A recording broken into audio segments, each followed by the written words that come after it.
So Andrew Marantz recently had a great article in the New Yorker. It was titled "OK Doomer" in the magazine and "Among the AI Doomsayers Online." In this article, Marantz spends a lot of time with AI safetyists, or as they sometimes call themselves, de-accelerationists. Doesn't roll off the tongue.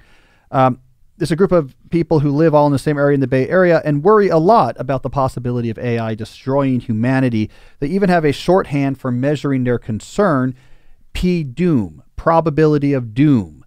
So they ask each other, what's your P-doom? And if you say 0.9, for example, that means I'm 90% sure that AI is going to destroy humanity. All right, so how do we connect this? Why did this get me thinking about our discussions here about finding depth in a high-tech world? Well, I couldn't help but thinking as I read about these AI safetyists and their concerns about P-doom that they weren't really getting at what might be the much more proximate and important issue for most people when it comes to AI, at least for the tens of millions of knowledge workers who spend their entire day jumping in and out of email inboxes that fill faster than they can keep up with them. For this large group of people, a big part of our audience, perhaps the even more pressing question about AI is the following: when will it be able to empty my email inbox on my behalf? When will AI make the need to check an inbox anachronistic, like trying to put new paper into the fax machine or waiting for the telegraph operator to get there? When will AI give me a world of work where I'm not context shifting constantly back and forth between 50 different things, but can just work on one thing at a time? In other words, forget P-doom. What is our current P inbox zero? Now, I recently wrote my own article for the New Yorker that goes deep into the current limitations of language model-based AI and what the future may hold. I had this problem of AI and email firmly in mind when I wrote that. So here's what I want to do today. I want to dive into this topic. So there's three things I'm going to cover in a row here. Number one, let's take a quick look at this promised world in which AI could perhaps tame the hyperactive hive mind. I think this is potentially more transformative than people realize right now. Two, I want to look closer at the state of AI and its ability to tame things like email right now. I actually used ChatGPT to help answer some of my emails, and we'll talk about those examples in part 2 of this deep dive. And then part 3, what is the technical challenges currently holding us back from a full email managing AI? This is where we'll get into my latest New Yorker article. What's holding us back? Can we overcome those obstacles? Who's working on overcoming those obstacles?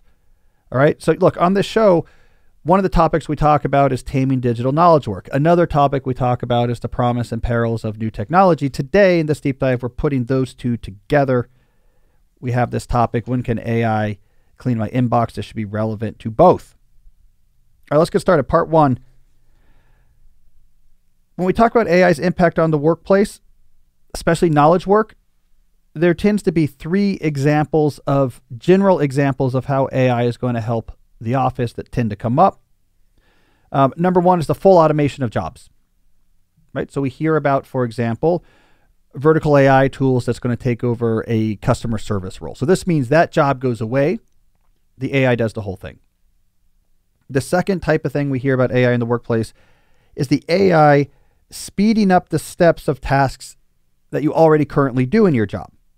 Hey, summarize this note for me right away so I don't have to read the whole thing. Write a first draft of this memo. It's going to save me time actually typing. Gather me examples to use in this pitch. Create a slide that looks like this and use these graphics. So you're doing the tasks, but the AI speeds up elements of the task. The third area I see discussed a lot with AI's impact on the workplace is brainstorming or generating ideas. This is really big, I think, right now because we're mainly interacting with these tools through a chat interface. Hey, give me 3 ideas for this. Do you think this is a good idea? What's something I could write about here? So there's this sort of back and forth dialogue people are having with chatbots in particular to help come up with ideas or brainstorm. As we know on the show, however, none of those 3 things are really getting at what I think is the core issue that I think affects every knowledge worker, the issue that is driving the current burnout crisis, an issue that is holding down productivity in the knowledge workspace. I mean that in the macroeconomic sense more than anything else. And that's the hyperactive hive mind. We talk about this all the time, But we have set up a way of collaboration that's almost ubiquitous within knowledge work, where we have unscheduled back and forth messages to work everything out, email and also in other tools like Slack. The problem with this is that we have to constantly tend to these back and forth messages. If I have 7 things I'm trying to figure out, and each of those things has 7 or 8 messages that I have to bounce back and forth with someone else today to get to an answer, that's a huge number of messages that I have to see and respond to throughout the day, which means I have to constantly check my inboxes so I can see a message when it comes in and reply to it right away. Every time I check this inbox, I see a whole pile of different messages, most of which are emotionally salient because they are coming from people I know who need things from me, so we take them very seriously. And the cognitive context represented by each message is diverse. So now I have to jump my attention target from one thing to another thing to another thing within my inbox, back to my work, back to the inbox, between different messages in the inbox. This is a cognitive disaster. It is hard for our brain to change its focus of attention. It needs time to do that. So this forcing ourselves to constantly jump around and keep up with all this incoming, each of which is dealing with different issues and different contexts and information, it exhausts us. It leads to burnout. It makes work a trial, and it significantly reduces the quality of what we produce and the speed at which we produce it. This hyperactive hive mind workflow is a huge problem. In my book, Slow Productivity, I get into how we got here. The first chapter of the book goes deep on it, but it is a big problem. This is where I want to see AI make a difference. Imagine if what AI could do is handle that communication for you. Handle it like a chief of staff. Handle it like Leo McGarry in the Aaron Sorkin television show, The West Wing, the chief of staff for Martin Sheen's President Bartlett. Someone, an agent that could sit there, see the incoming messages, and process them for you, many of which they might be able to handle directly. Filter it, give a quick response. You never have to see it. You never have to shift into that context. And for the things that it can't directly manage for you, it can just wait until you're next ready to check in after you finish what you're working on. And your AI chief of staff could, in this daydream, ask you questions to direct it what to do. Hey, we got something about a meeting. Should we try to schedule this? And you're like, yeah, but put it on a Tuesday or Wednesday and don't do it too late. And it's like, great, I'll handle this for you. Or here are 3 projects which we got updates on today. Do you want to hear a summary of any of these updates? And you would say, yeah, tell me the update on this project. Hey, there's this thing that we heard from your department chair. There's a departmental open house. This is me being the AI. Do you want to sign up for this? Do you want to do this? And I could be like, yeah, find me a slot on Friday that works with my schedule. Great, I'll do this for you. And then you go back to what you're doing. So imagine that. You don't have to keep up with an inbox. You don't have to dive in this daydream and see all these messages and try to switch your attention from one to another, which we do bad, but an AI could do well. I think the productivity gain of an AI agent that could mean you no longer have to even see an email inbox would be enormous. I mean, I think we would see this in the macroeconomic productivity measures. The quality and quantity of what's being produced in non-industrial work is going to skyrocket if we took off this massive cognitive tax. I think we would also see subjective satisfaction measures in knowledge work go right up. Oh my God, I'm just working on things. And I have this sort of assistant agent that I talk to 2 or 3 times a day and kind of handles everything for me. And then I go back to just working on things. To me, that's the dream of AI and knowledge work. Much more so than, well, when I'm just in the inbox myself, the AI agent's going to help me write a draft. Or when I'm working on this project, it can speed up my steps a little bit. I don't care about the speed at which I do my tasks. I want to eliminate all the context shifts. I want to eliminate the need to have to constantly change what I'm focusing on from one to another project, to keep interrupting my attention to go back and manage back and forth conversations. So that would be massive. All right, so here's the second question, part 2. How close are we to that daydream of an AI that could handle our email inbox for us? Well, I was messing around with ChatGPT recently, and what I did is I copied some emails from my actual email inbox and asked it some questions. I wanted to see how well it would do understanding my emails and writing to people on my behalf. All right, so the first thing I did is I had a message here from a pastor.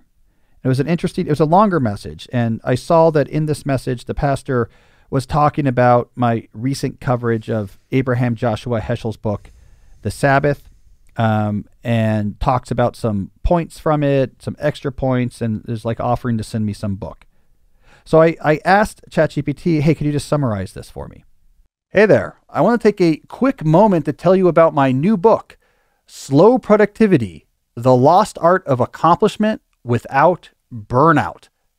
If you like the type of things I talk about on this channel, you're really going to like this book. It distills all of my ideas into a clear philosophy combined with step-by-step instructions for putting it into action. So to find out more about the book, check out calnewport.com/slow. Everything you need, you can find there. All right, thanks. Let's get back to it.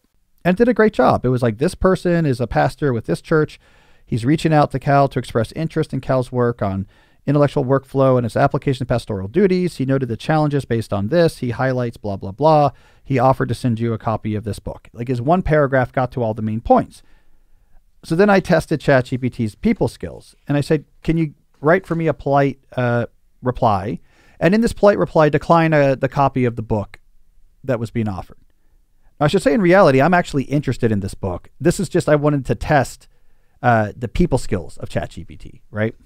And it wrote a good email. Hey, thank you for reaching me out with your thoughtful message. I truly appreciate your insights. I'm genuinely grateful for your offer to send me a copy of your book on blah, blah, blah. And while I see it's valuable, I must regretfully decline. Your dedication is great. Thanks again for reaching out. It was actually pretty good response. All right, here's another example. Someone sent me a message that was saying, hey, you should see this anecdote about General Grant and slow productivity. Spoiler alert, I'm going to actually talk about this later in the show. But I said, give me bullet points. And ChatGPT did. It gave me 3 bullet points. He expresses gratitude about this. He shares an anecdote from this book about that. He attached the following to the message. So what I'm seeing as I look at and test ChatGPT with my emails is it can understand emails.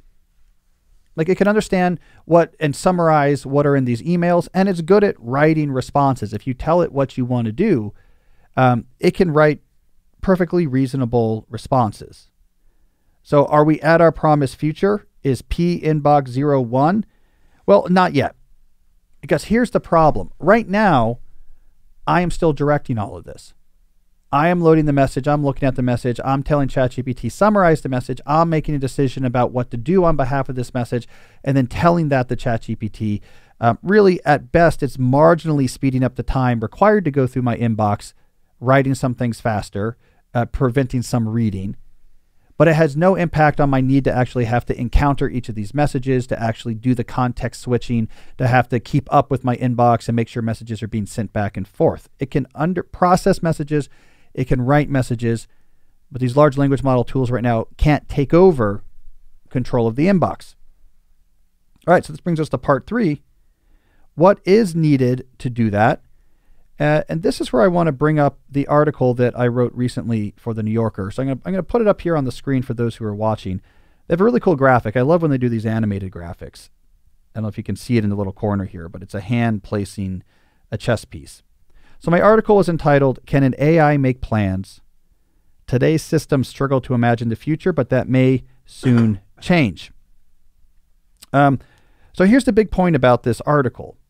The latest generation of large language model tools can do a lot of cool things.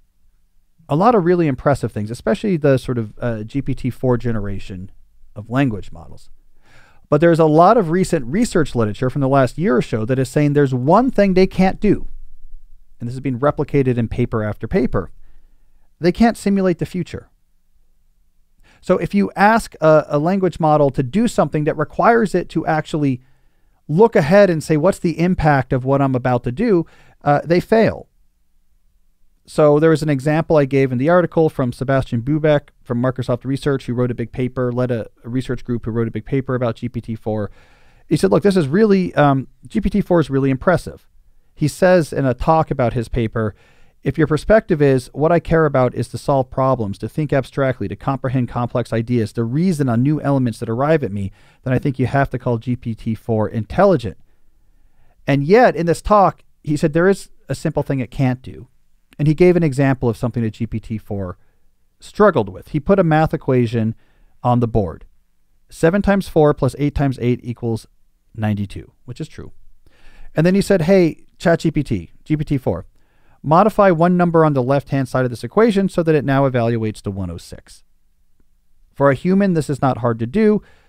If you need the sum to be 14 higher to get from 92 to 106, you look at the left-hand side and said, oh, 7 times 4. We have 7s. Let's just get 2 more 7s. Let's make that 7 times 6.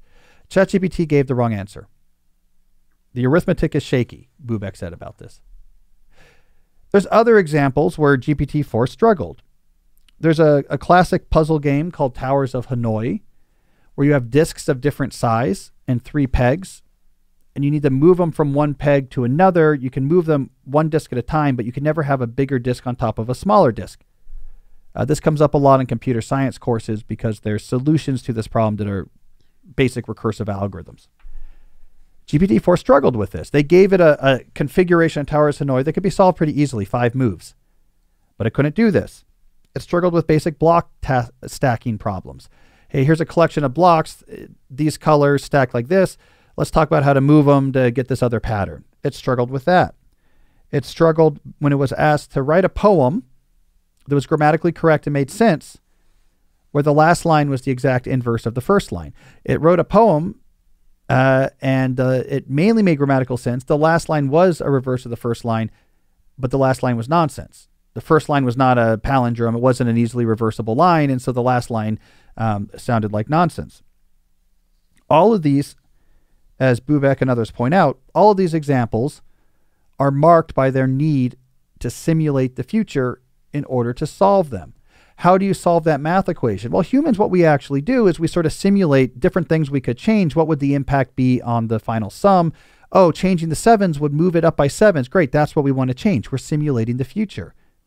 When you play Towers of Hanoi, you have to look ahead. If I make this move next, this is a legal move, but is this going to lead me a couple moves down the line to be stuck? So we have to look ahead when humans solve Towers of Hanoi. Same thing with the poem problem. When you're writing the first line of the poem, you're also thinking ahead. What is this going to give me when I get to the last line of the poem? Oh, this is going to be nonsense. So I got to make this first line of the poem, reversible. Like GPT-4 couldn't do this. It was just writing word by word. I'm writing a good poem. And when it got to the last line, let me look back at what the first line was and reverse it. It was too late. It was going to be nonsense. We simulate the future all the time. Almost everything we're doing, almost all of our actions as humans have a future simulation component to it. We do this naturally. We do this unconsciously, but almost everything we do, we simulate what's going to happen if I do this. What about that? Okay, I'm going to do this. Should I cross the street right now? Well, let me simulate. Where's that car? How far is it? Where do I imagine that car is going to be with respect to the crosswalk by the time I'm out there? Ooh, that's a little bit close. I'm not going to do it. When choosing what to say to you, I am simulating your internal psychological state. That's how I figure out what to say that's not only going to accomplish my goals, but not make you really upset.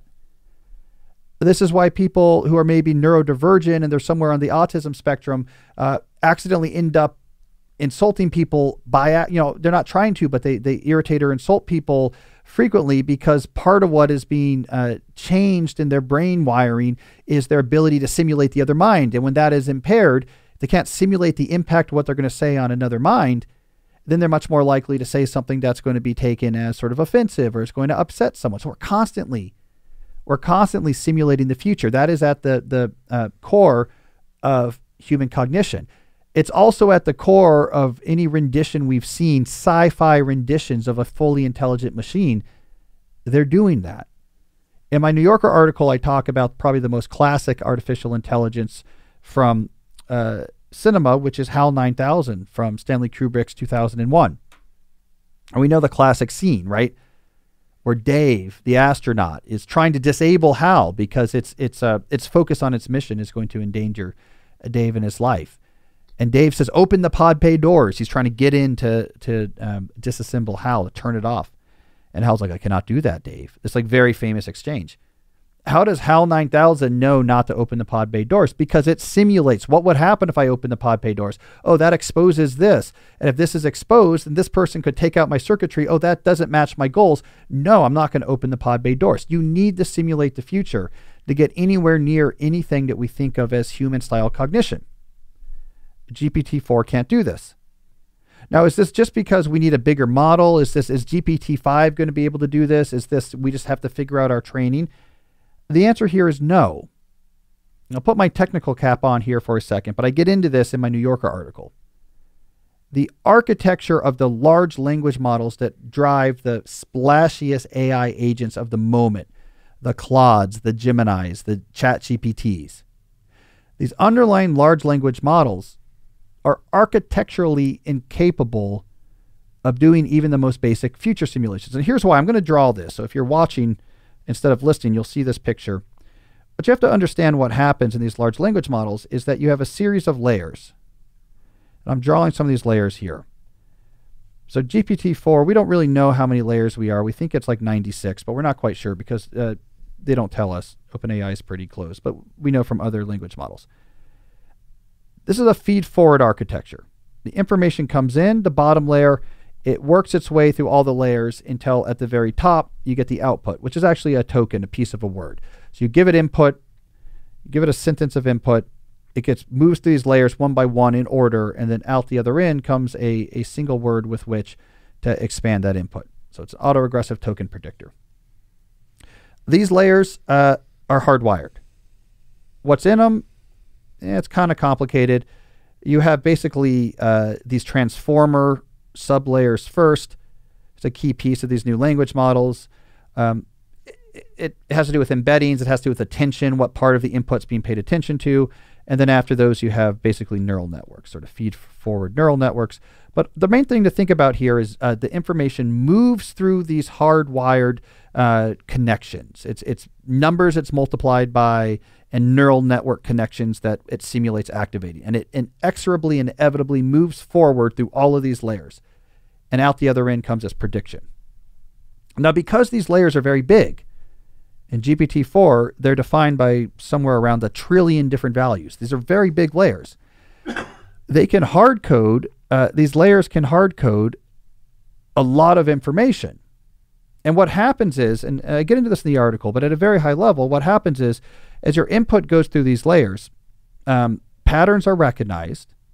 Really complicated patterns are recognized. This is an email. This is an email about this. We're being asked to do this about this email.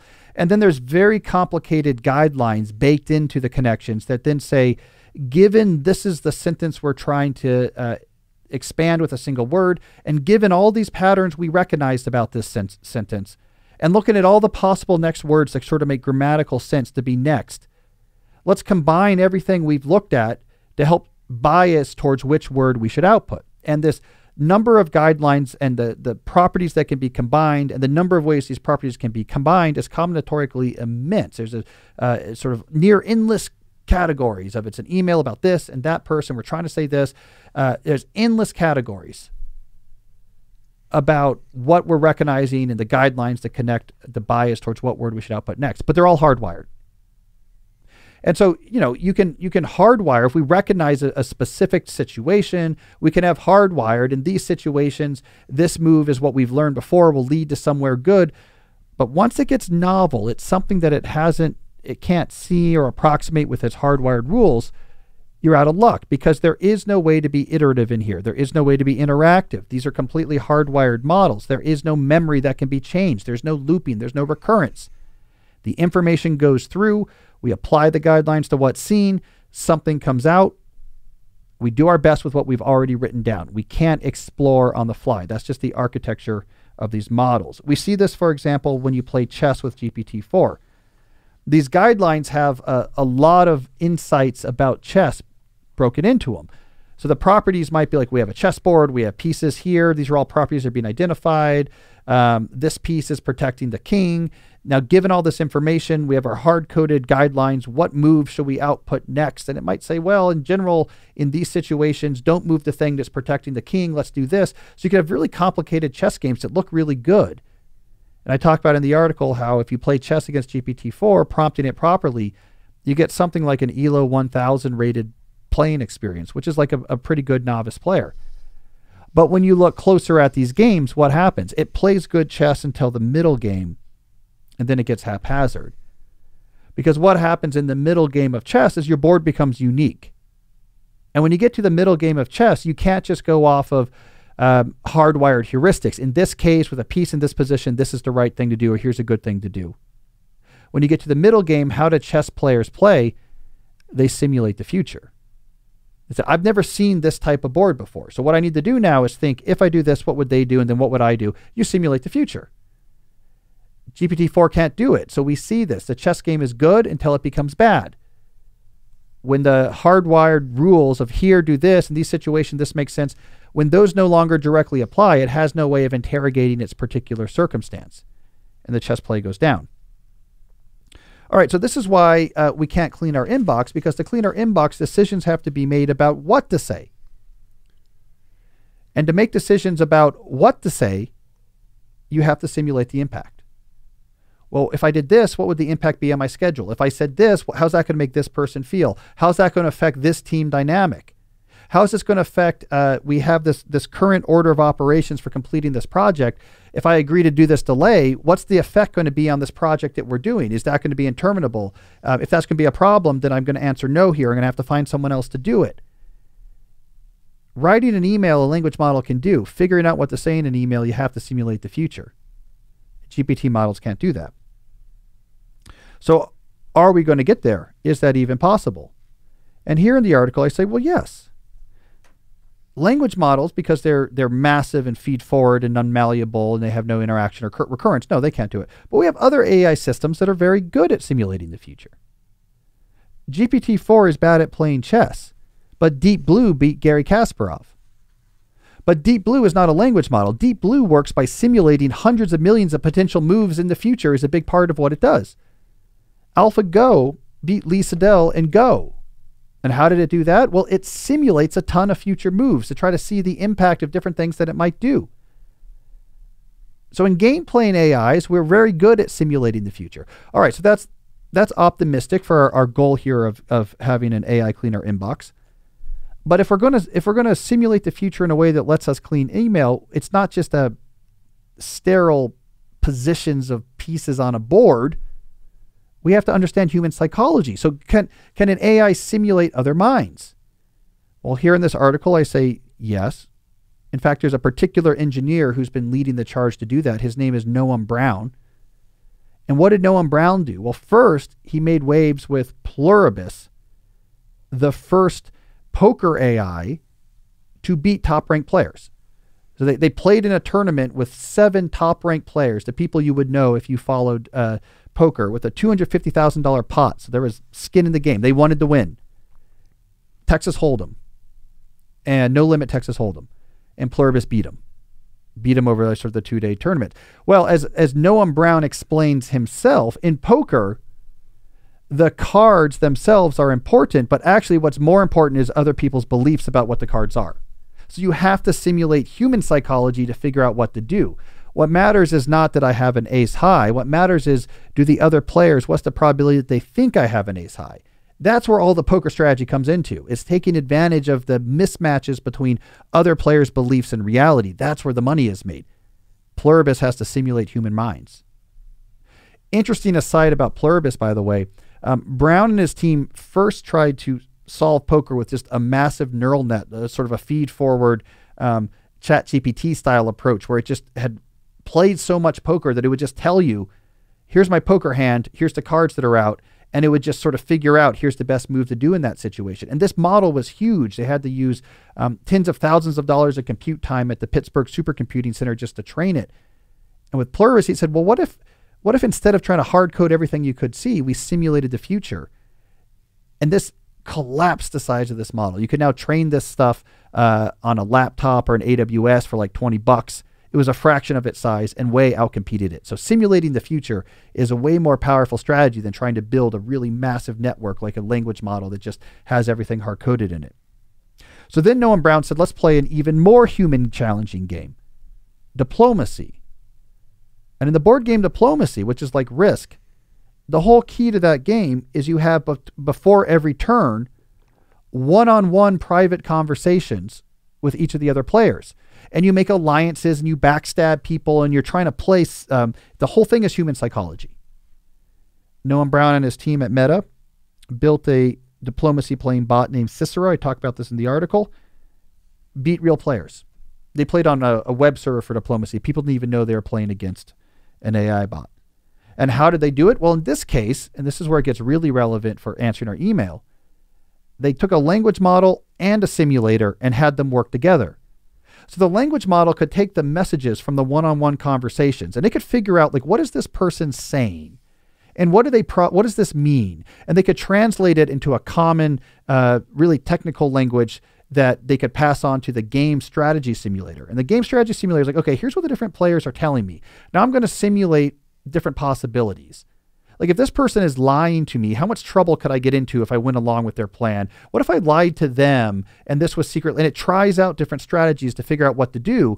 And then it tells the language model in a very terse technical terms, all right, here's what I want to do. Agree to an alliance with Italy, decline the alliance request from Russia, put this into good diplomacy language and be convincing. And then the language model generates these very natural sounding communications and they send those messages. So now we're getting somewhere interesting. A language model plus a planning engine meant that we now had something that could play against humans in a very psychologically relevant, complex, interpersonal type of discussion where you had to understand people's intentions and get them on your side, and it could do really well. This is the path that's going to lead to AI taming the hyperactive hive mind. It's not going to be GPT-5 or 6. It's going to be the descendants of Cicero, the diplomacy playing bot. It's going to be a combination of language models with future simulators, with maybe some other models to try to model project states or your work states or your objectives. It's going to be the ensembles of many different models working together that is going to make it possible to do things like have AI clean our inboxes. So the question then is, are the big companies taking this possibility seriously? I mean, is a company like OpenAI taking seriously this idea that, okay, if we bring in planning and these other types of thinkings and then connect that to language models, that's when things really get interesting? Well, I think they are. What's one piece of evidence? Well, remember Noam Brown, who created Pluribus and Cicero? OpenAI just hired him away. And they put him in charge, reportedly, of this big project within OpenAI called QStar, a reference to the A-star bounded search algorithm, something you use to search into the future to add planning into an added feature with their language models. So I think P inbox 0 might be higher than we think. And this is not going to be a trivial thing or a cool thing or an interesting twist. I think it could actually completely reinvent the experience of knowledge work. I have been trying for years to solve this problem through cultural changes. We need to get rid of the hyperactive hive mind. We need to replace it with better systems that don't have so many ad hoc, unscheduled messages that we have to respond to. We have to stop the context shifting. And I've had a really hard time making progress for large organizations because of managerial capitalism and entrenchment of stability. It's very difficult. So maybe technology is going to lap me at some point, and eventually there'll be a tool we can turn on that takes me out of my inbox as well. But once we do that, those benefits are going to be so huge, we're never going to go back. We will look at this era of checking an inbox once every 5 minutes. I think in the knowledge work context, similar to how, the cavemen looked at the age before fire. I can't believe we actually used to live that way. So I'm optimistic. There we go, Jesse. That's the AI P inbox 0. That's the key. As you were explaining it all, I had some questions, but you answered them all. I was curious about like the deep blue and like driverless cars, but yeah. I didn't know like the explanation until you explained it all. Not to geek out, but the difference between the advancement of AlphaGo, which won at Go, and it did this in the 2000s, versus Deep Blue that won in chess, which did this in the 1990s. DeepMind did AlphaGo. The big advancement there is that the hard thing about Go is figuring out, is this board good or bad? Right? So if you're going to simulate the future, what you have to do is be able to evaluate the futures. Like, okay, if I did this, they might do this, and I would do this. Is this good? That's easier to figure out in chess than it is in Go. Like, is this a good board or a bad board? So the big innovation in AlphaGo is they had these neural networks play Go against each other endlessly. they jump started them by giving them like thousands of real games. So learn the rules of Go and get a sense of like what was good or bad. And then they played Go endlessly against each other. And the whole point here was to build up a really sophisticated understanding of what's good and bad. Right? So they built this network that could look at a board and say, this is good and this is bad, based off of just hundreds of millions of games it played with itself. Then they combined that with a future-looking planning system. So now when they're looking at different possible moves, they could talk to this model they trained up that's self-trained. Is this good? Is this bad? To figure out what the good plays are. And it led to a lot of innovation in play because this model learned good board configurations that no human had ever thought of as being good before. As part of how it beat Lee Sedol was it did stuff he had never seen before. Mm-hmm. It's like, what's going on here? Whereas with Deep Blue, it was much more like they brought in chess masters, and it was much more sort of hand-coded in. Is this a good position or a bad position? It was sort of more heuristical there. So in AlphaGo, they're like, oh, you can actually you can self-teach yourself what's good and what's bad, which was cool. But it still had to simulate the future. Mm-hmm. So we'll see. All right, so anyways, we got some questions coming up, some about AI and digital knowledge work, some about other things. But first, let's hear a word from our sponsors. Hey, I'm excited, Jesse, that we have a new sponsor today. A sponsor, one of these sponsors that does something that is exactly relevant to my life. This is Listening. So the app is called Listening, that lets you listen to academic papers, books, PDF web pages, and articles, and email newsletters. Where Listening, where it came to my attention, where it's known in my circle, is that people use it to transform academic papers into something they can listen to like you would a podcast or a book on tape. Now, it can do this for other things as well, like I just mentioned, but this is where it really came into prominence. And it uses AI to do this. So speaking of AI, has a very good AI voice. It does not sound like a robot. It sounds like a real human. And you can give it, for example, a PDF of an academic paper, and you can pause, play, listen to this like you had hired a professional voice actor to read that paper. Now, why is this important? Because it opens up all that time when you're driving, you're stuck in traffic, you're waiting for something to start, time when you might put on a Booker Taker podcast. Now you could also put on something that is like very productively useful or interesting for your own work. Hey, I want to read this, read to me this new paper about whatever. Someone just sent me a paper, which I'm going to listen to in Listening for sure, because I have a long drive coming up. Someone just sent me a paper, for example, that looked at, does Twitter posting about your academic papers, this is very circular, lead to higher citation count?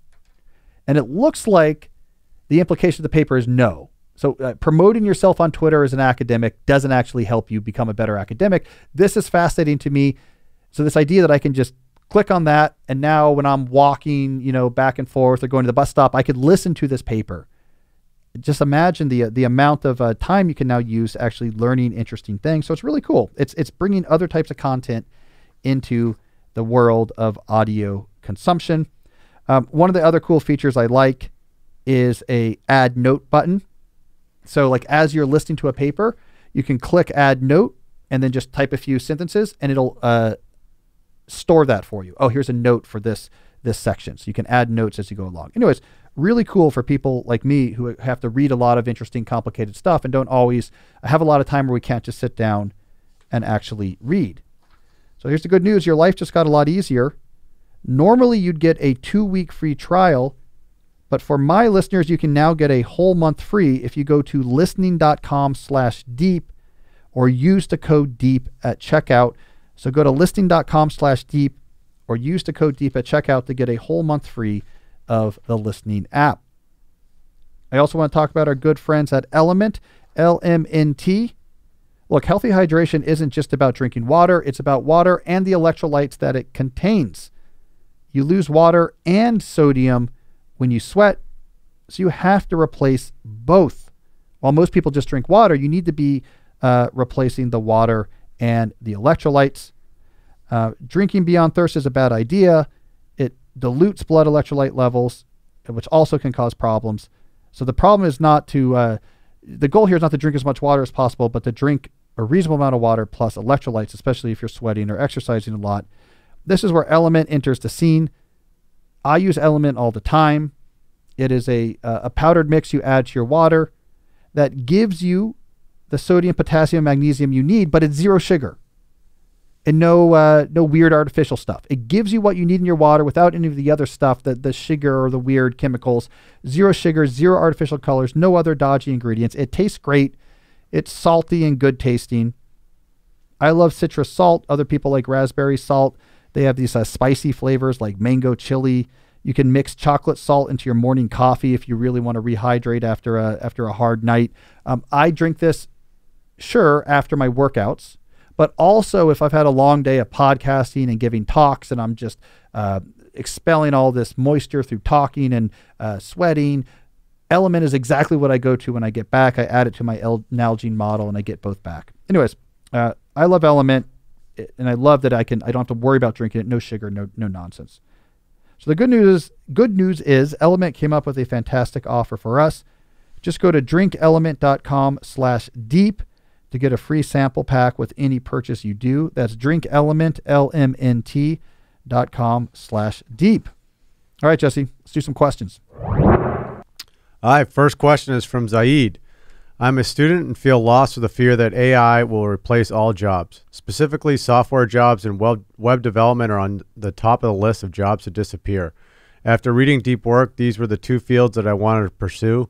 My motivation to study is dying out. Are these fields now a lost cause? No, they're not a lost cause. I do not think programming as a job is going to go away. And I do think it's a good skill to learn. It does open up a lot of career capital opportunities to shape interesting careers. So if you look at the history of computer programming, it is a long line of tales of new technologies coming in that makes programmers much more efficient, right? And from the very beginning, right? I mean, we started, programming used to be plug boards.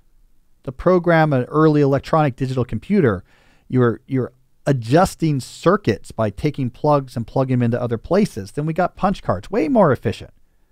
Now I can store a program on punch cards and run that. I don't have to redo it from scratch every time. That's a huge efficiency gain. And then we got interactive terminals. Oh, I don't have to make punch cards, give it to someone and come back the next day to see if it worked. We're talking like massive, multiple order of magnitude efficiency changes, one after another.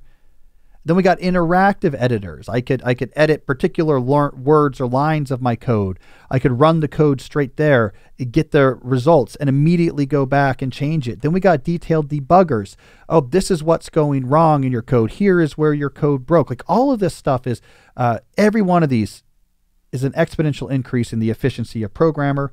Then we got this sort of modern world where we have autocomplete and syntactic real-time checker IDEs.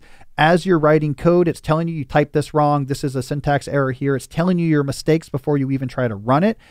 You don't have to memorize all the different commands and calls and parameters because it can autofill this in for you.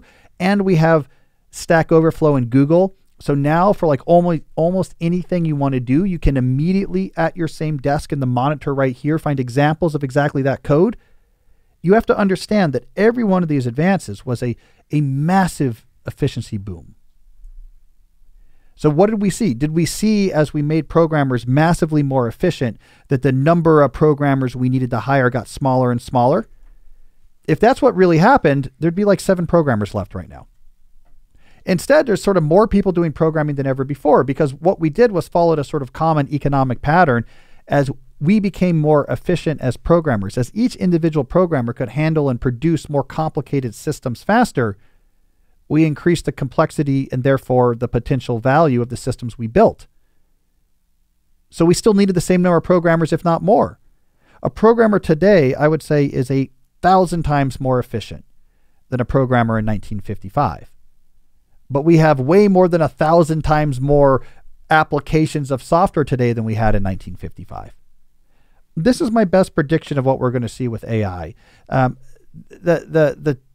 think the push to try to like fully replace a programmer with AI is quixotic. Now, what we're going to do is make programmers even better. And that's what we're seeing, right? I mean, this is what Copilot with GitHub is doing. It's like an even smarter autocomplete. It's making programmers more efficient. We're essentially removing the need to search for things on Stack Overflow. You can have an AI language model. Just you can ask it, and it will show you the example code or write you the example code. That makes us more efficient. I think we're going to get more of the AI writing first drafts of code or filling in the easier stuff. So programming will become more complex. It'll be harder.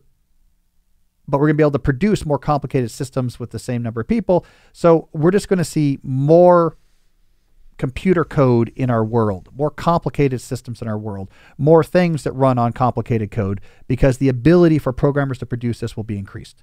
So what that means for you, Zahid, is if you like programming, keep learning it, but keep up with the latest AI tools as you do. Whatever is cutting edge with AI and programming, learn that. Push yourself to learn more and more complicated code with more and more complicated AI tools, because the complexity curve of what programmers have to do has also been steadily increasing. So you got to keep up with that curve, but the jobs are going to be there. At least that's my best prediction. All right, who do we got next? Next question is from Kendra. Do you ever use ChatGPT to assist with your writing? I'm not a full-time writer, but do write a lot. Recently, I've been using ChatGPT for assistance. Is this bad? Yeah, ChatGPT in writing is an interesting place. It's something I've been looking into through numerous different roles, thinking about article ideas, some of my roles of looking at pedagogy and AI at Georgetown. It's something I'm really interested in. The complexity about this topic is there's several different threads here. And the role of AI in writing in each of these threads, I think, is different. So let's think about professional writers, for example. Professional writers, I know, they're not letting ChatGPT write for them. The professional writers I know, and there's quite a few who are messing around with language models like ChatGPT, are using it largely for brainstorming and idea formulation. Well, what about this? Can you give me examples of this? Also for intelligent Google searches.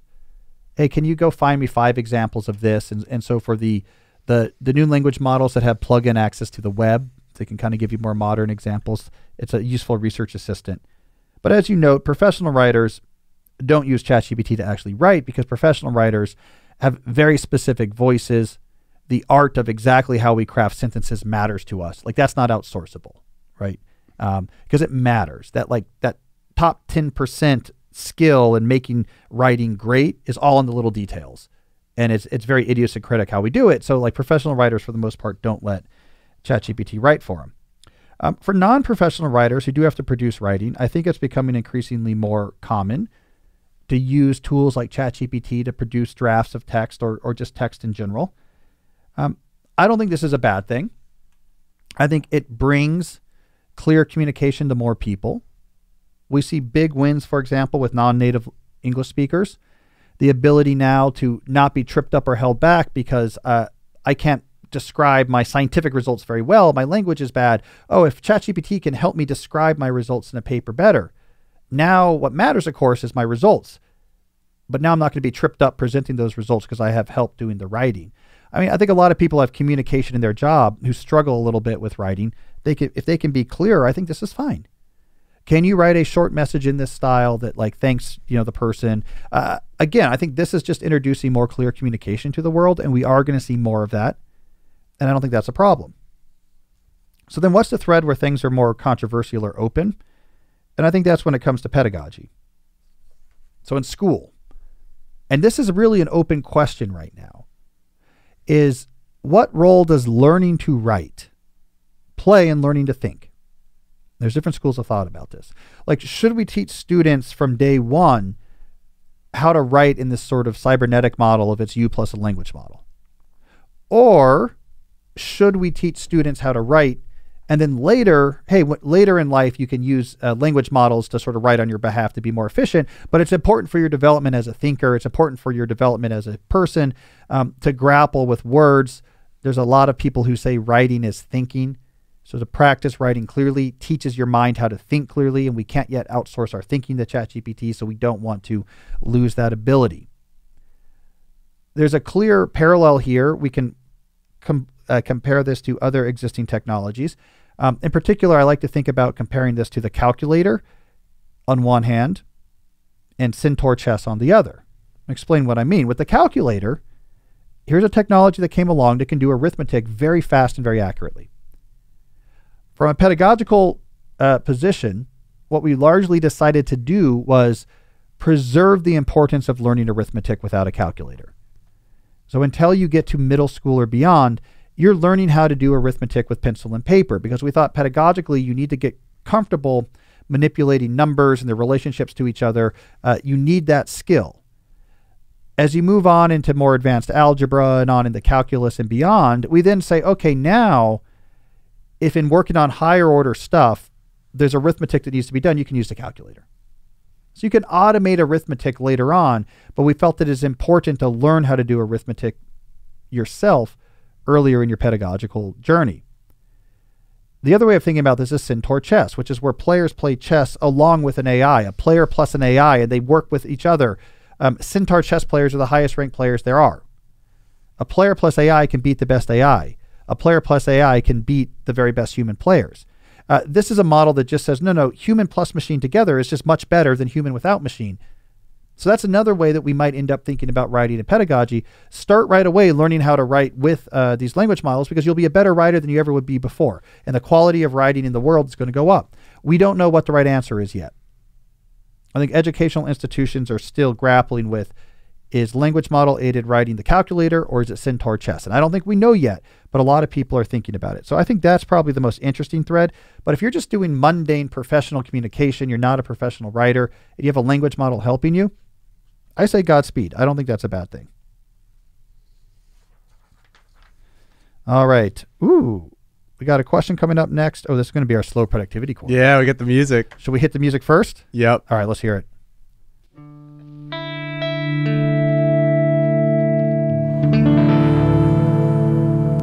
Those longtime listeners know we try to designate at least one question per week as our slow productivity corner, meaning that my answer is relevant to my book, Slow Productivity. If you like this podcast, you really need to get the book, Slow Productivity. All right, what's our slow productivity corner question of the week, Jesse? This question's from Hunched Over. I have a really nice work from home setup in a special nook of my house. However, I've used this setup for 2 years for mostly hyperactive hive mind type work, impulsive checking of emails, switching between multiple tasks, Zoom meetings, distraction, etc. I now find it's very hard to get into deep work mode at this desk. Even when I have the set time aside, I habitually switch back into a shallow work mindset. How do I reclaim my desk to be a place of deep work for my mind? So I talk about this in principle 2 of my book, Slow Productivity. In that principle, the description, so the principle is work at a natural pace. And as part of my definition of that principle, at the end of that, I say it's like working at a natural pace, varying intensity over time scales, and then sort of comma, in settings conducive to brilliance. And a big idea I get into in that chapter is that setting really matters when you're trying to extract value from your mind. Setting really matters, and we should take that very seriously and be willing to invest a lot of time and potentially monetary resources, if needed, to get the settings proper for producing stuff with our minds. So because of that, what we often see when we study the traditional knowledge workers I look at in that book, people famous for producing value in their minds, is that, like you, they often have very, very nice home offices. Really good desks and my computers and my files and a very comfortable chair, and it's very well appointed home office. And they don't work on their deep stuff in that office. We see these separations. David McCullough, I found the picture of this. I talk about it in the book. I found the picture of his home office from a profile. His house in West Tisbury, Martha's Vineyard. It's a great home office. The window looks over a scenic view, and it's got an L-shaped desk. It looks great. He wrote in a garden shed. So he would use the home office to do all the business of being like a best-selling author and historian. But when he wrote, he went to a garden shed that had a typewriter, because that was what was conducive for his brilliance. Mary Oliver, the poet, her best poetry was composed walking in the woods. There was something about the nature and the isolation and the rhythm. That is where the good thoughts came. That's a very specific process. Nietzsche also would do very long walks. That's where his best thoughts would come. And so we see these examples time and again, that the setting in which you try to do your most smart, creative, cognitive work really matters. And if that setting is the same place that you do shallow work, it's the same place you do your taxes and your emails and your Zooms, your mind is going to have a hard time getting into the deep work mode. And so the answer is to have 2 places. Here's my home office that is, I care about function. It's got monitors and good webcam, and my files are here, and I don't want to waste time when I'm doing the minutia of my professional life. But then you need somewhere else you go to do the deep stuff. And it could be fancy, it could be very simple. It could be sitting outside under a tree at a picnic table. I used to do this at Georgetown. There was a picnic table in a field on part of the trail that ran from Reservoir Road down to the canal, and I would go out to that tree with a notebook to work. It could be a garden shed that you converted. It could be a completely different nook of your house. I talk about in the book people who took like an attic dormer window and just pushed a desk up there. That's for deep work. That's what Andrew Wiles did when he was solving Fermat's last theorem. He did that up in an attic in his house in Princeton. So have a separate space for deep work from shallow, and it should be distinctive, and it should psychologically connect to whatever deep work you do. It doesn't have to be specialized. It doesn't have to be expensive. It can be weird. It can be eccentric, but it needs to be different. So don't try to make your normal home office space also good for doing deep work. Have a separate space for doing your best, most cognitive stuff. I would predict you are going to find a significant increase in the not just the quality of what you produce when you do your deep work, but how quickly you get into that state and the rate at which you produce that work. So anyways, in slow productivity, that's one of the ideas I really push. Location matters. Don't reduce all work to this just frenzied two-monitor jumping back and forth between emails, busyness, freneticism. Don't make all work that. Separate. There's some of that. And then there's also me trying to produce stuff too good to be ignored, the real value. And that's a slower thing, and I need a different location for it. All right, what do we got next? Next question's from Charlie. Excuse me. I time block my day into 50-minute deep work blocks separated by 10-minute breaks.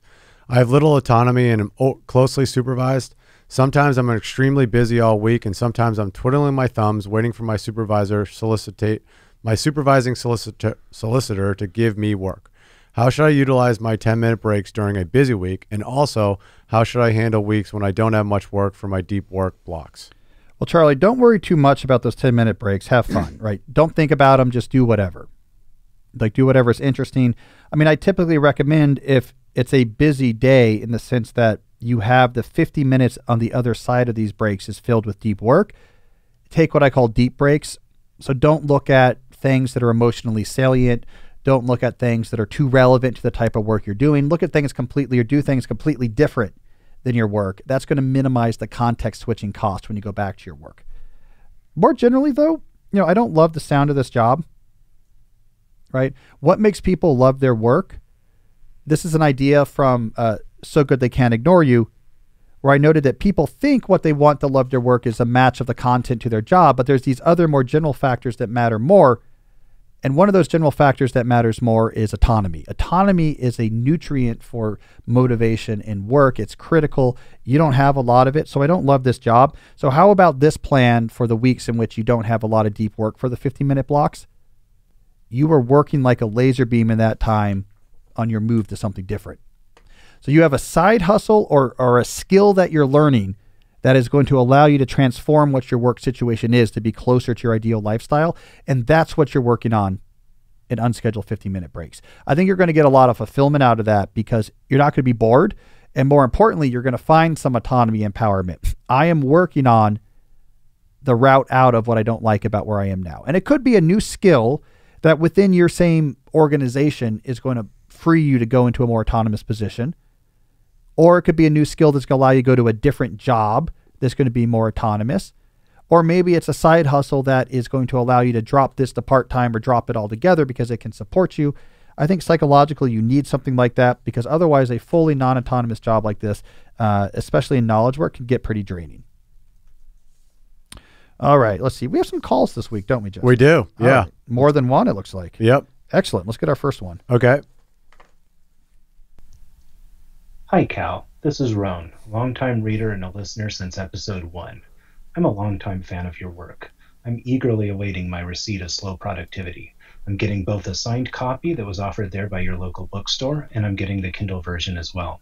I'm especially excited that you have recorded the audiobook version yourself. I've really been hoping for this, especially since you've started the podcast, to hear these books in your own voice. I think that's fantastic.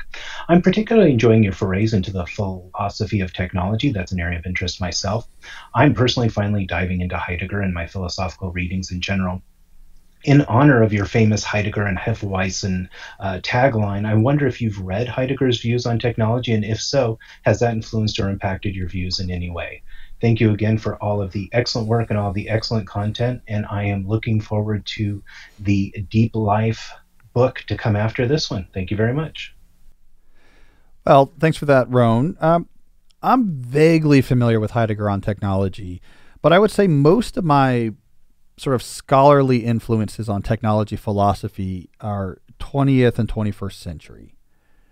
This is where, if you go back to Heidegger, technology was being grappled with, but it was also being grappled with in the context of these much more ambitious, fully comprehensive, continental, philosophical frameworks for like understanding all of life and meaning and being. And it's these complex. It was the height. By the time you get to like Heidegger, and you see this a lot in Marx as well, this sort of totalizing, we're going to sort of have a new epistemology for like all of knowledge and understanding the human condition. Very complicated.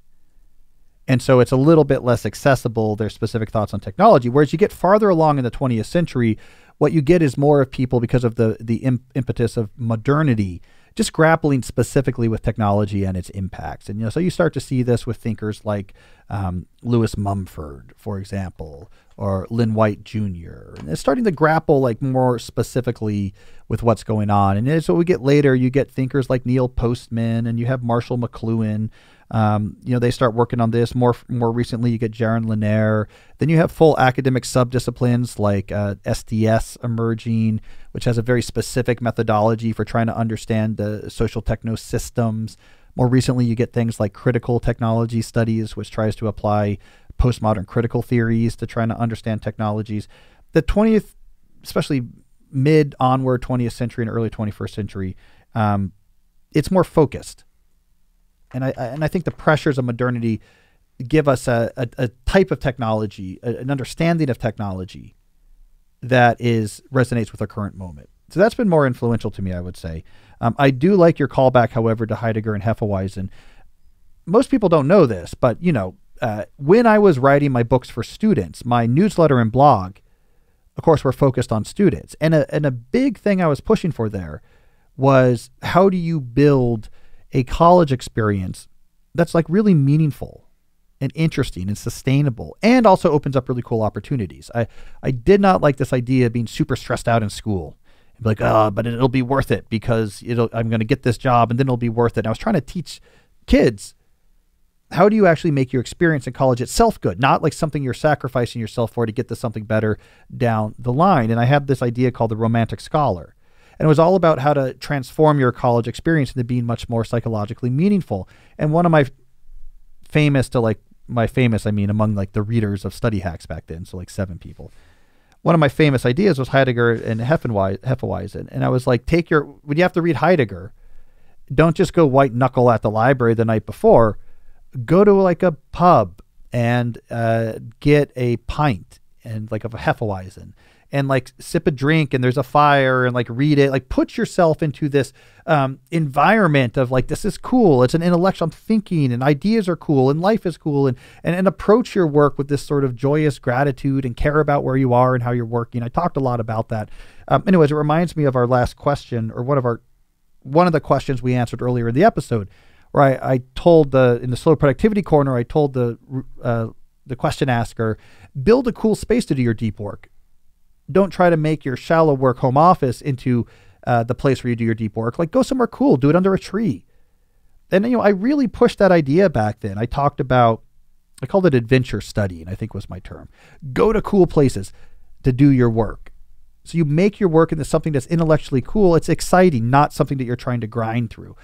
I'm trying to think of examples. I think there was someone, and students would write in. Someone wrote in with a picture of a waterfall where they went to study. Someone else, an astronomy student, snuck onto the roof of the astronomy building with the stars, and that's where she would like read and work on her problem sets. I love that idea when I was helping students find more meaning in their student life. So I like the idea of preserving that today in knowledge work, especially if you're remote or have flexibility. Find cool places to do your coolest work. Transform your relationship to it. Like I still do this sometimes with, if I'm early in a New Yorker article, I'll go to Bevco at happy hour and do exactly Heidegger and Hefeweizen. Like get like something they have on tap, because just psychologically, it's like this isn't work. This is interesting. I'm in this. There's all these people. I know the people at Bevco. I have like a Hefeweizen. I'm just like thinking. Isn't it cool to think ideas? And this isn't just me in my home office like trying to make deadline. And I'll often do that at the beginning of a New Yorker article just to put myself into like the mindset of this is cool. This is interesting. This is thinking. Like remember, like this activity itself has value and is entertaining. It's not just functional. So anyways, cool call. Maybe I should read some more Heidegger. I have to get more Hefeweizen. That's the goal. It takes a lot of Hefeweizen to get through Heidegger, by the way. It's some long books. All right. Do we have another call? Yep. Here we go. Hey, Cal. My name's Tim. I actually met you over the weekend at your book signing. I was the Dartmouth guy that you met toward the end. It's nice meeting you in person. I have kind of a two-part question. I'm really drawn to the idea of like thinking about seasons or chapters of your life and career. And as somebody with young kids at home, I'm certainly in a specific type of season right now. So I wanted to understand, I guess, a two-part question. When you're thinking about the seasons of your life, what's the time box you put around those? Are those like a quarter? Is it half a year? Is it 2 years, 10 years? Like, how do you, when you think you're entering or exiting a specific season in your life, how long is that? And secondly, I guess, is, I'm in a relationship. I have a wife, and she's also got a busy life and career. How do you, or do you have any advice on how do you synchronize or match up the seasons they may be going through in their careers?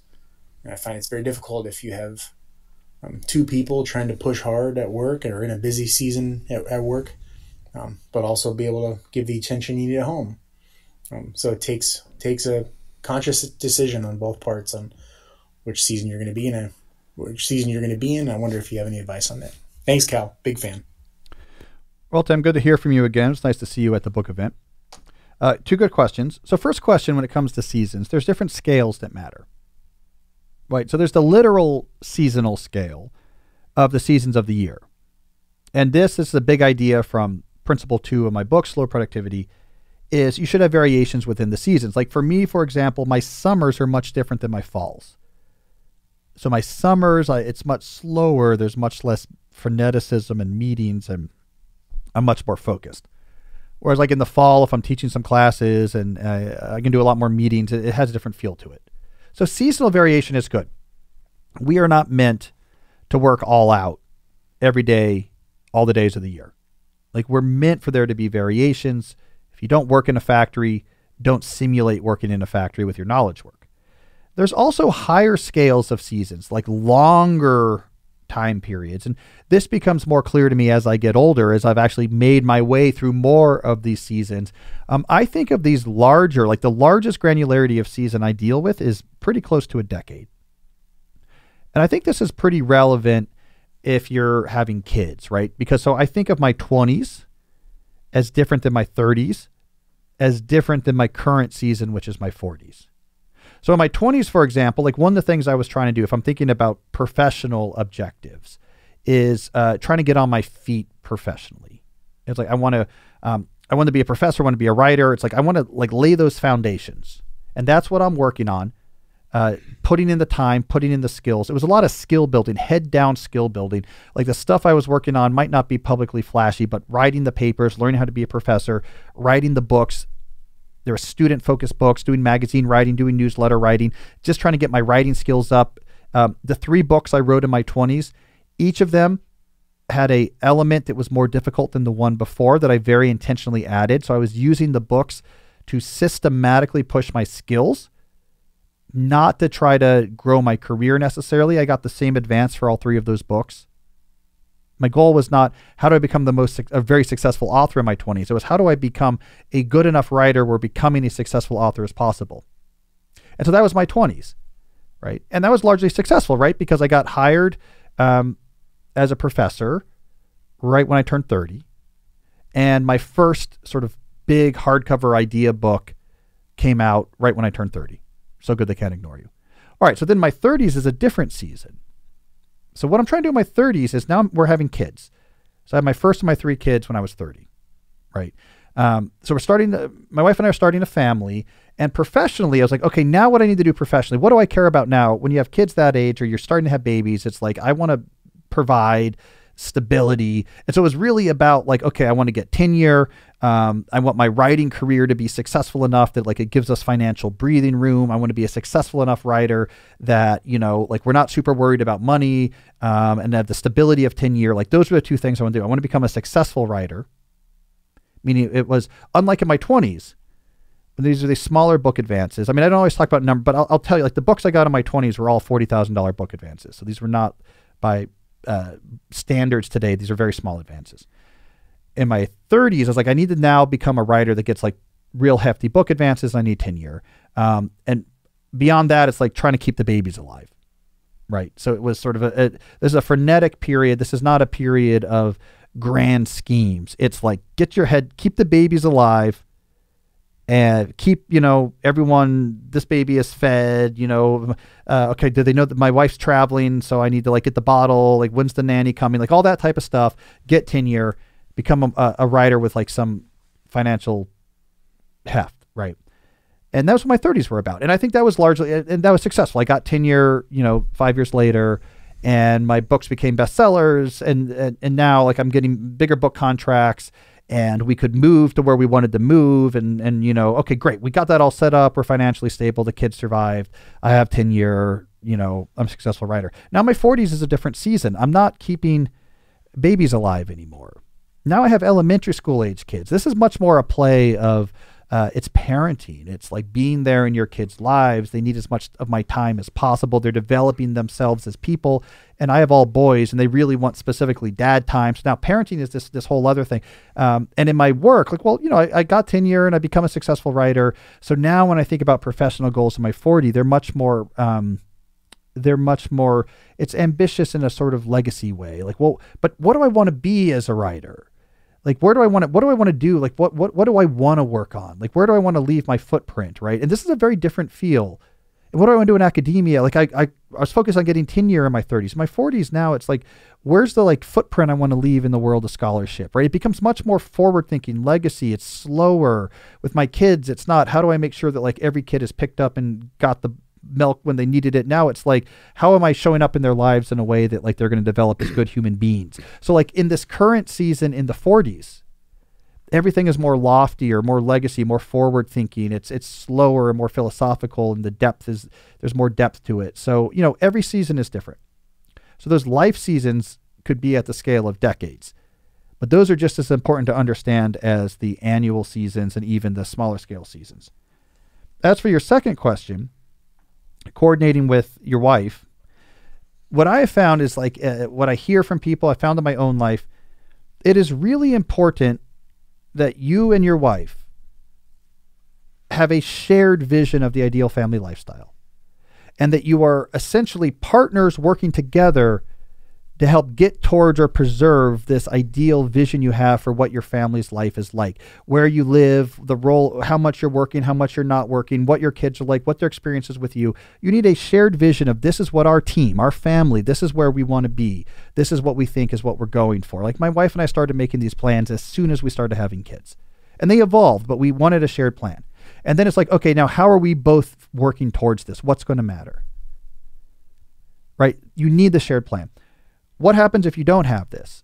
Well, you get the other thing, which is very common, especially among highly educated couples, which is we are both independently trying to optimize our careers and therefore see each other mainly from the standpoint of an impediment to my professional goals. And we have this very careful tally board over here of like, you did 7 units less of this. I did 4 more units less of this. So you get sort of potentially resentment, but even without the resentment, it's a huge stress and anxiety producer.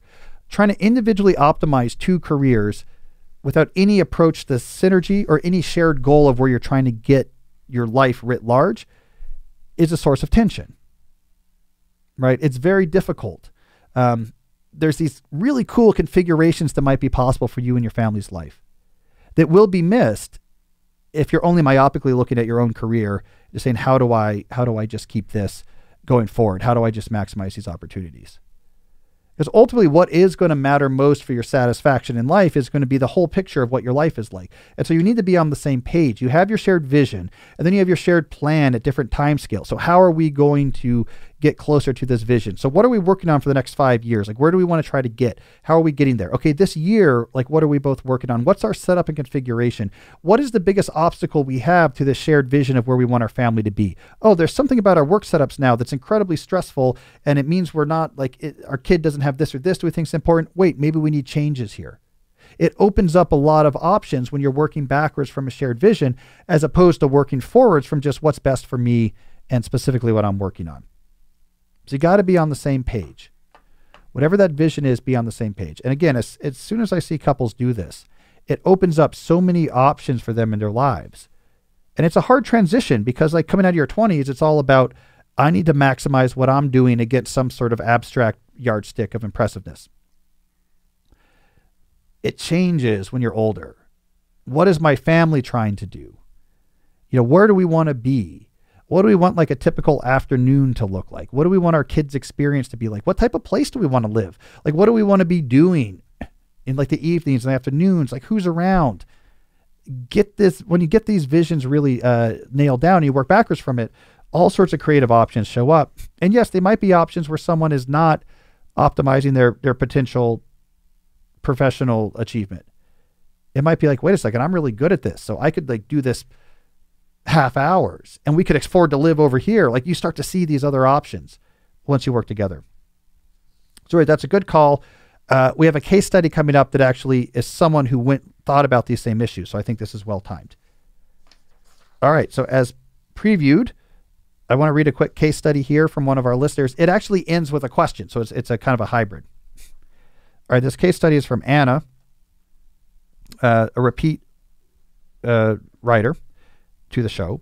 Anna said, I wrote you a while back to ask about whether or not I should take a job at a startup because I was bored at my cushy chief of staff job for a Silicon Valley tech company where I'm only needed to work part-time to fulfill my full responsibilities. I decided not to take the startup job as you suggested.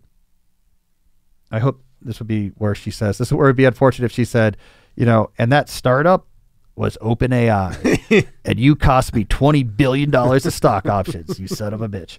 No, she said, by contrast, shortly after I made this decision, the startup went belly up. All right, so we pushed her in the right direction. Next, I got a big promotion and pay raise at my current company and have even more reason to believe that they don't mind me working part-time. I do work remotely, which makes it easier. Now I'm getting bored again, and I feel myself getting antsy. I decided to learn to paint part-time and learn a fourth language, all the while continuing to work less than 30 hours a week at a job I do enjoy, although it's not overly stimulating. All right, so we got a kind of a cool case study there of she resisted the urge to go to this high-stress job that was more impressive, and that turned out to be a good decision because that company went belly up, and in her current company, she got more money and a promotion. She does, however, have a question. How do I continue to go down this path without letting my ego get in the way of the cool life I have built? Everyone at my company thinks that their job equals their life. I feel like there is this constant pull to believe this is the case. Will this feeling ever stop? Well, Anna, it is hard. I've experienced this in parts of my life where I have been intentionally having my foot halfway on the brake, where, hey, in this part I could go all out and the other people I know are, and I'm not, and it's difficult. I hear this a lot, in particular from lawyers, right? There's this movement I really like right now that remote work in the pandemic really exploded, of lawyers at big law firms leaving the partner track and leaving the office and said, I'm only going to bill half the hours I did before, and you're going to pay me commensurately less. And there's no expectation now that there's no ladder for me to go up anymore. But I'm really good at this particular type of law, and it's really useful to have me work on these cases, And so like you're happy to keep doing it. And I live now somewhere completely different. That's like much cheaper than the big city. So honestly, billing 50% less hours and working 35 hours a week, I'm making more money than anyone else in this town. And so this works out well. This is a movement I really like. And they also are struggling a lot with, but in my firm, if you get the partner, that's a big gold star. If you get the managing partner, it's an even big gold star. We look at our bonuses and our salaries, and I feel like they're lapping me. So that's also a psychological issue. All right, so what helps here? Partially just recognizing that's just part of the trade-off. Ego, accomplishment, this person's doing better than me. I think I'm smarter than that person, but they're moving ahead of me. That's never going to go away. So you just have to see that as one of the things you're weighing against the benefits. But two, you need much more clarity probably on what the benefits are. This comes back to lifestyle-centric career planning, right? Like you need, like we talked about with the last caller, this crystal clear understanding of what matters to you in your life and your vision for you and your family's life. And if your current work arrangement fits into that vision, which probably it does, Anna, because 30 hours a week with high salary opens up a lot of cool opportunities for your life. If it's part of this vision that's based in your values and covers all parts of your life, and it's not just hobbies. It's not just like I'm trying to fill my time with hobbies. It's no, I have an aggressive vision for my life. We live here. I do this. I start this. I'm heavily involved in this. It's a full vision of a life well lived. Then it's much easier to put up with the ego issues. You say, but here's what I'm proud of is this whole life I've built, and I'm super intentional about it. It's a deep life. And my work is a part of like making this deep life possible. And what I'm proud of is this really cool life that I built. The more remarkable you make this vision, the easier you're going to be dealing with the work ego issues. The more remarkable the deep life you craft that this high-paying 30-hour job is part of, the better you're going to feel about it, even when your colleagues at work are doing 80-hour weeks and making more money and getting more praise. Because you say, what I'm proud of is not just my job. It's this remarkable life I've crafted. My impact on my family and my community and these other things I'm involved in, and the ability to just, whatever it is you care about. So I would say, Anna, make your vision of your life much more remarkable than I'm doing hobbies in my free time. You need to lean into the possibilities of your life and do something that, and when I say remarkable, I mean that in a literal sense. That someone hearing about you would remark about it. Ooh, that's interesting what Anna is up to. That you are a source of interested remark. That's what you want to get to. Now, it's possible when you do this exercise, the vision you come up with that's super deep and meaningful is going to involve you actually doing a lot more work on something that's like really important to you, and that's fine. But you just want to have clarity about what I'm trying to do with my life. And so it's a good question and a good case study, because just simplifying and slowing down without a bigger vision for what that slowing down serves can itself be complicated or a trap. If you slow down and simplify and then just find yourself just trying to find hobbies to fill the time, your mind's like, what are we doing? So you got to lean into the remarkability of your vision here, Anna. Given all that you've already done, I have no doubt that you're going to come up with something cool. So you'll have to write back in and let us know what you do. All right, so we have a final segment coming up where I choose something interesting that I've seen during the week to talk about. But first, another quick word from a sponsor. Let's talk about Shopify, the global commerce platform that helps you sell at every stage of your business. Whether you've just launched your first online shop, or you have a store, or you just hit 1 million orders, Shopify can handle all of these scales. They are, in my opinion, and from just the people I know, the service you use if you want to sell things. Like Shopify powers 10% of all e-commerce in the US. They are the global force behind Allbirds and Rothy's and Brooklinen and millions of other entrepreneurs of every size across 175 countries. I can think of a half dozen sort of writer entrepreneur friends of mine who sell merch or other things relevant to their writing empires that all use Shopify. And they love it because what it allows you to do is have this very professional experience for your potential customers, very high conversion rate, makes checking out very easy. It integrates so easily with other sorts of back-end systems. I mean, Shopify is who you use if you want to sell.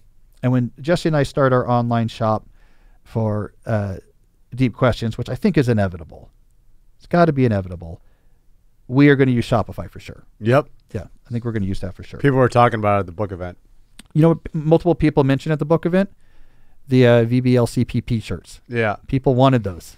Values-based, lifestyle-centric career planning. People are like, where's my VBLCP shirt? And so when we sell those, we're going to sell those 100% using Shopify. All right, so sign up for a $1 per month trial period at shopify.com/deep. When you type in that address, make it all lowercase. Shopify.com/deep, all lowercase. You need that /deep to get the $1 per month trial. So go to shopify.com/deep now to grow your business, no matter what stage you're in. Shopify.com/deep. Also want to talk about our longtime friends at Rhone, RHONE. Here's the thing. Men's closets were due for a radical reinvention, and Rhone has stepped up to that challenge with their commuter collection, the most comfortable, breathable, and flexible set of products known to man. I really enjoy this collection for a couple reasons. A, it's very breathable and flexible. It's and lightweight. So when I got like a hard day of doing book events like I've been doing recently, if I can throw on like a commuter collection shirt or commuter collection pants, men often underestimate how much your pants lead to comfort. Like a thick pair of jeans can get pretty uncomfortable after a long day of running around LA. So I have lightweight, breathable, good-looking clothes makes a difference. They have this wrinkle technology where you can travel with these things and the wrinkles work themselves out once you wear them. So you can look really sharp even if you've been living out of a suitcase, let's say on a book tour. It all looks really good. It has Gold Fusion anti-odor technology. Like, it's just good-looking, incredibly useful clothes, especially when you have a very active day. The Rhone Commuter Collection is something I highly recommend. So the Commuter Collection can get you through any workday and straight into whatever comes next. Head to rhone.com/Cal and use the promo code CAL to save 20% off your entire order. That's 20% off your entire order when you head to rhone.com/Cal and use the code CAL. It's time to find your corner office comfort. All right, let's do our final segment. So what I'd like to do in this final segment is take something interesting that someone sent me or I encountered, and then we can talk about it. So today, I actually want to go back to, I mentioned this email in my opening segment, about AI, and I mentioned that someone had sent me an email about General Ulysses S. Grant. This was Nick, hat tip to Nick. He sent me a scan from a book. I put the title page up on the screen for those who are watching the video. The book, it's an older book, Campaigning with Grant, written by General Horace Porter, right? So this is a sort of a contemporaneous account of what it was like being with General Grant during the Civil War. There's a particular page from this I want to read, page 250. All right, so this is describing the general's actions in camp. He would sit for hours in front of his tent or just inside of it looking out, smoking a cigar very slowly, seldom with a paper or a map in his hands, and looking like the laziest man in camp. But at such periods, his mind was working more actively than that of anyone in the army. He talked less and thought more than anyone in the service. He studiously avoided performing any duty which someone else could do as well or better than he, and in this respect demonstrated his rare powers of administrative and executive methods. He was one of the few men holding high position who did not waste valuable hours by giving his personal attention to petty details. He never consumed his time in reading over court-martial proceedings or figuring up the items of supplies on hand or writing unnecessary letters or communications. He held subordinates to a strict accountability in the performance of such duties and kept his own time for his thought. It was this quiet but intense thinking and the well-matured ideas which resulted from it that led to the prompt and vigorous action which was constantly witnessed during this year, so pregnant with events. Now, we actually talked about this in my interview with Ryan Holiday on his Daily Stoic podcast, which was released over the past 2 weeks in 2 parts. We talked about General Grant. And the point Ryan made, which is a good one, is that it's useful to contrast Grant with General McClellan, who preceded Grant. McClellan was the opposite of quiet and deep and focusing on what mattered and thinking hard about doing that well. McClellan, by contrast, was all activity. We got to maneuver the troops. I got to write some letters. I got to do this. Let's go over here. We got to make sure that this is working here. He was a constant activity, a consummate bureaucratic player. But he never actually pulled the trigger and made the attacks that mattered. And finally, Lincoln said, I'm sorry, McClellan, enough. Let's give this Grant guy a try. And Grant got it done. Won the war. Right? And so I think in here, there's this really useful point about, in an age of busyness, and of course, in today's digital age, busyness has never been more amplified or pronounced. It is not ultimately the busyness that wins the proverbial war. It is not the reading over the court-martial proceedings and writing letters and running around and talking to people and giving your thoughts and doing useless maneuvers. That doesn't win the proverbial war. It's sitting down and thinking hard and getting to the core of it. This is what matters. Now let's go make this move. And you make the moves that win. You win the battles. You win the war. And that is an act of slowness. That is an act of slowing down, focusing on what matters, giving it careful attention, minimizing the non-important, and then pulling the trigger and executing on what matters and repeating. So in General Grant, we see a great demonstration of the power of slow productivity. In the moment, it might make you look like, and I'm quoting here, the laziest man in the army. But when you zoom out, you're the hero who won the war. So I think that's a really cool example of a point that's all throughout my book, Slow Productivity. Slowing down, focusing on what matters, doing fewer things, having a natural pace, but obsessing over the impact and quality of what you do. That is the formula for making a difference. You don't win wars through activity. You win wars through smart strategy, and that requires quiet. That requires slowness. So Nick, thank you for sending me that excerpt. I think it's a great case study that some of the best ideas are some of the oldest ideas. There's nothing new under the sun. General Grant knew about slow productivity, and now we do as well. All right, Jesse, I think that's all the time we have. Thank you, everyone, for listening or sending in your questions, etc. I guess I should mention calnewport.com. No, thedeeplife.com, rather. Thedeeplife.com/listen is where the links are for submitting questions and calls. So please go do that. Send your topic ideas to jesse@calnewport.com and buy my book, Slow Productivity. Find out more at calnewport.com/slow. We'll be back next week. And until then, as always, stay deep. Hey, so if you like today's discussion about AI being able to answer emails, I think you'll also like episode 244, where I give you more detailed thoughts on ChatGPT, how it works and what it can and can't do. Check that out. That is the deep question I want to address today. How does ChatGPT work, and how worried should we be about it?